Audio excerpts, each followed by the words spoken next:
C'est du côté du lagon que se cache l'autre richesse de l'île, la perliculture. Sans atteindre le dynamisme des îles Tuamotu, les fermes perlières se sont installées avec succès à Taha.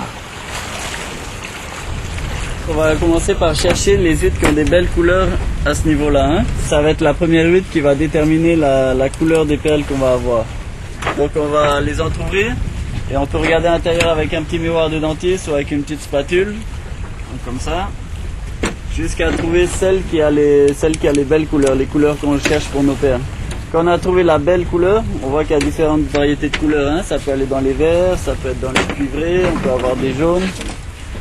Quand on a trouvé celle qui a des belles couleurs, on va la sacrifier pour prendre des morceaux de cette partie noire ici.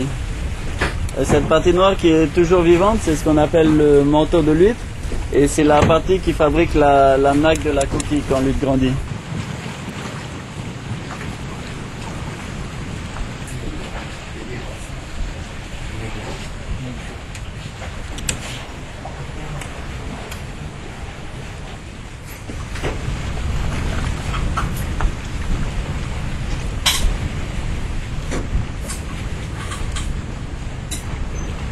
Voilà. Ouais.